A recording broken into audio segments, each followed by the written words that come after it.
नमस्कार मंडळी. झेंडा मराठीच्या यूट्यूब वाहिनीवर आपल्या सगळ्यांचं खूप खूप स्वागत.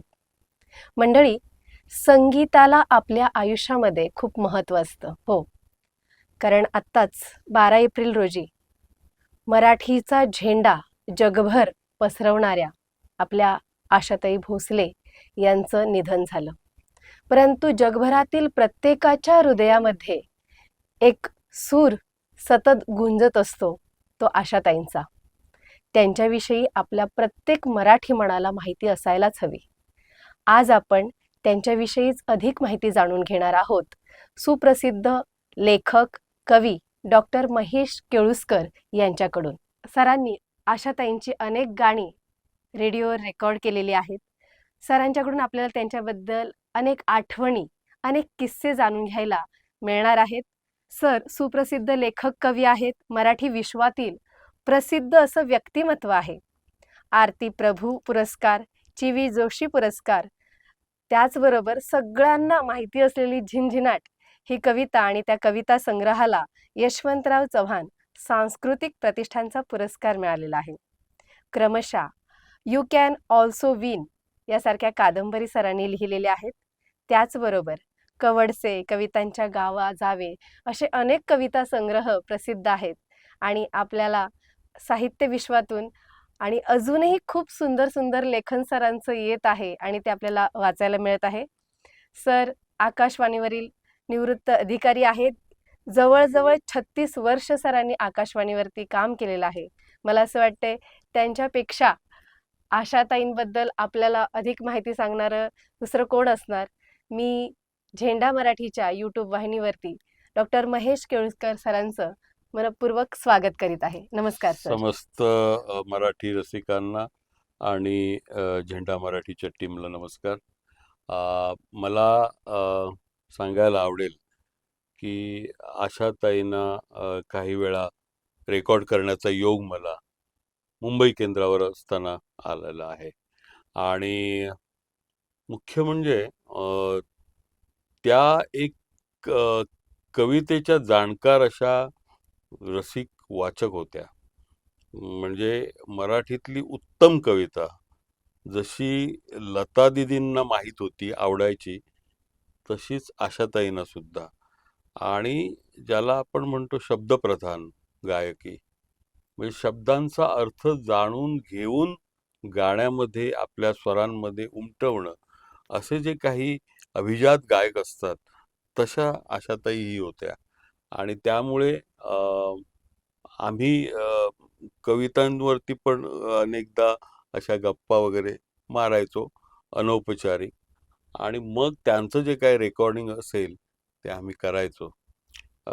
आशाताई स्वभावाने खूप मोकळ्या होत्या, पण तेवढंच आपल्या कामाप्रती त्या अत्यंत जागरूक आणि अतिशय आपण म्हणतो ना की इतक्या उंचीवर पोहोचलेल्या ह्या कलावंत, पण आपलं काय थोडं जरी त्यांना असमाधान वाटलं आपल्या रेकॉर्डिंगमध्ये, तरी त्या पुन्हा करायला लावायच्या. हे एका मोठ्या कलावंताचं लक्षण असतं.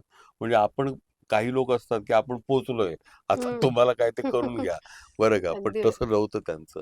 आणि लोकांना तर माहिती आहे की त्यांनी सगळ्या प्रकारच्या भावना आपल्या गाण्यांमधून व्यक्त केल्या. आणि म्हणून दिवसा, दुपारी, संध्याकाळी, रात्री कधी तुम्ही रेडिओ लावा, तुम्हाला लता दीदी किंवा आशाताई यांचं गाणं ऐकू अगदी येणारच. अगदी म्हणजे तुमची सोबत जन्मापासून करणाऱ्या अशा ह्या गायिका आहेत की अंगाई गीतं पण त्यांनी गायली आहेत, तारुण्यातली गीत पण गायलेली आहेत. आणि तुमच्या संध्याकाळची, बरं का, संध्याछाया ज्यावेळी माणसाला भिववतात, बरं, मानवी नात्यांमध्ये आणि भावभावनांमध्ये असं एकही गाणं नसेल की जे आशाताईंनी गायलेलं गायलं नाही, नसेल. बरं का. विशेषतः मराठीचं. लोकांना माहिती असेल की आशाताईंचा जन्म हा सांगलीला झाला. आणि 8 सप्टेंबर 1933 ही त्यांची जन्मतारीख, बरं का. 12 एप्रिलला 2026 साली म्हणजे ह्याच परवाच्या एप्रिल महिन्यामध्ये त्यांचं रविवारच्या दिवशी निधन. दुःखद निधन झालं. अ, आपले महाराष्ट्राचे सांस्कृतिक कार्यमंत्री आशिष शेलार यांनी आपली आठवण सांगितलेली आहे की त्यांच्याकडे त्या जायच्या आधीच्याच आठवड्यामध्ये ते नेहमीच जायचे म्हणजे त्यांच्या प्रकृतीची चौकशी करायला. आशिष भाई शेलार आणि आशाताईंचे खूप असे चांगले जिव्हाळ्याचे इकडचे संबंध होते. तर ते प्रसाद महाडकरना घेऊन गेले आणि त्याच्या आधी त्यांनी सांगितलं की आम्ही तुमच्यासाठी काहीतरी घेऊन येतो बरं का, खायला वगैरे. ते म्हणले नाही नाही नाही नाही, मी आता बरी झालेली आहे, मीच बिर्याणी करणार आणि तुम्हाला खाऊ घालणार, तर अरे वा. तुम्ही या दोघे जण. बरं ते गेले आणि त्यांनी असं लिहिलंय की आठवण सांगितली आहे की आशाताईंनी त्यांना बिर्याणी वगैरे खाऊ घातली आणि सांगितलं की 1 मेच्या दिवशी म्हणजे येणारा आता जो येणारा. महाराष्ट्र दिन, त्या दिवशी आशिष तू माझी मुलाखत घ्यायची, तू स्वतः. मी तुला वेगळंच काहीतरी सांगणार बघ. आणि मला लोकांशी बोलायला आवडतं. लोकांमध्ये मी गेले की मी परत ठणठणीत होणार.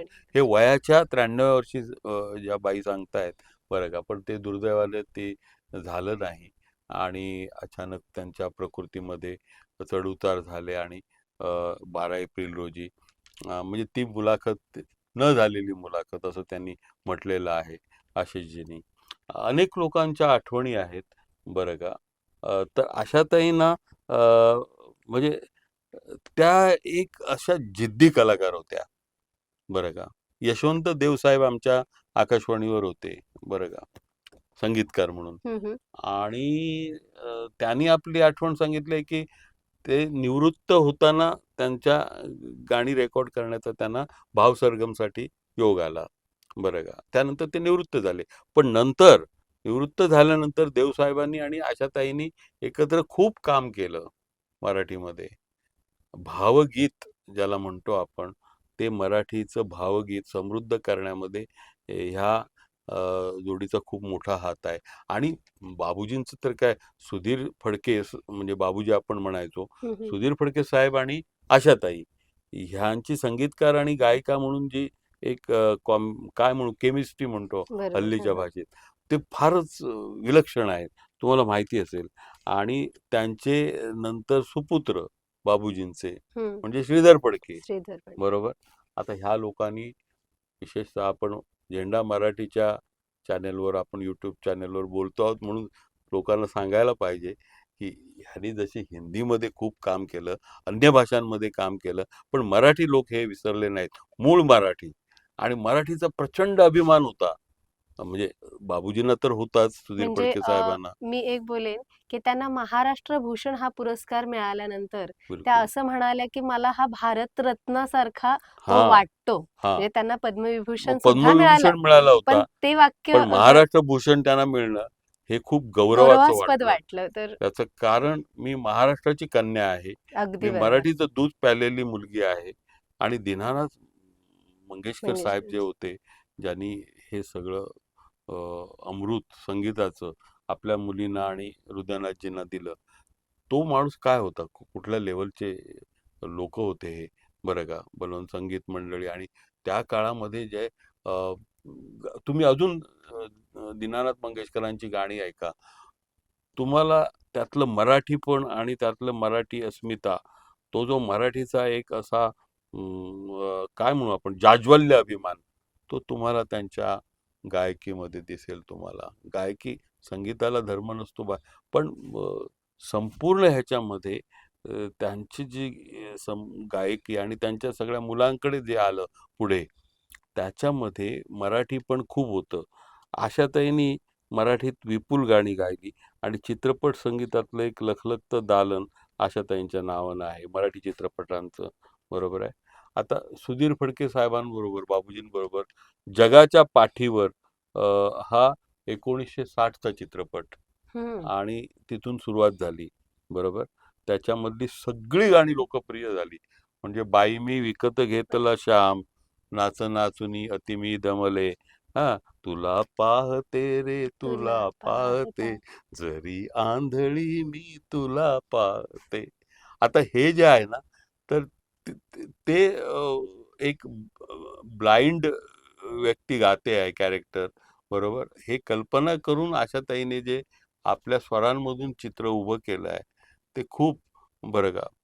हे त्यावेळी आता मला तुम्हाला आठवण, हे माझं खूप व्यक्तिशः आवडतं गाणं. म्हणजे आमच्या गावामध्ये थिएटर, टुरिंग टॉकीज ना, हम्म, हम्म, खेडेगाव आमचं, फोंडाघाट नावाचं गाव हम्म, आहे कणकवली तालुक्यात, सिंधुदुर्ग जिल्ह्यामध्ये. बरोबर.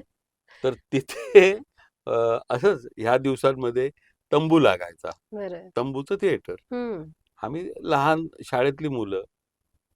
त्यावेळी कसं होतं, इलेक्ट्रिसिटी वगैरे नव्हती ना, डिझेल इंजिनवर ते जनरेटर सुरू करायचे आणि शो, 2 शो असायचे, एक 6चा शो आणि एक 9चा. गंमत सांगतो तुम्हाला. तर तो इंजिन सुरू केल्यानंतर पहिली जी रेकॉर्ड लावायचा तो थिएटर मालक, म्हणजे तो मॅनेजर कोण तो, त्याच्यामध्ये हे गाणं पहिलं असायचं, तुला पाहते रे तुला पाहते. मला अजून आठवतं.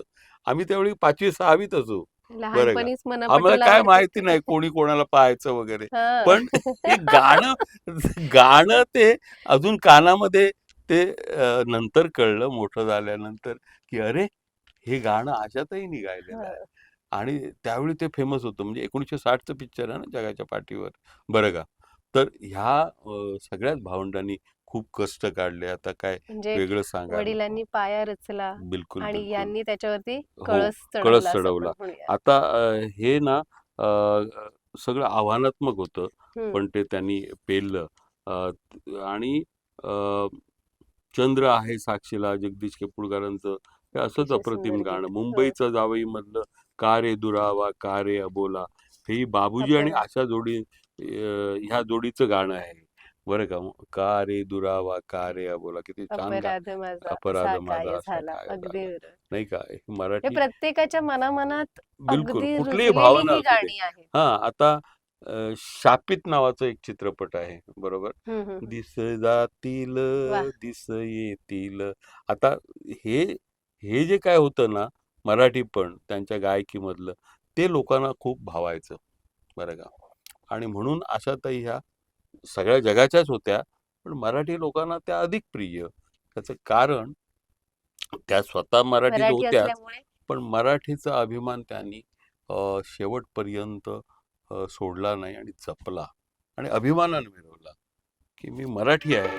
पान जागे फूल जागे भावनयनी जागला चंद्र आहे साक्षीला कारे दुरावा कारे अबोला अपराध माझा असा काय झाला कारे दुरावा तुला पाहते रे तुला पाहते तुला पाहते रे तुला पाहते तुझी मूर्त माझ्या पुरी राहते रे तुला पाहते रे तुला पाहते जरी आंधळी मी तुला पाहते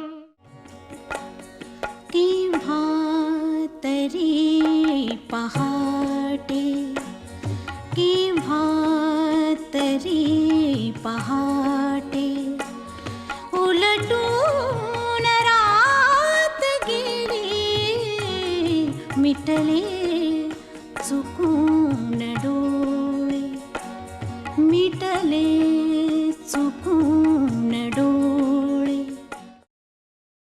नमस्कार मंडळी.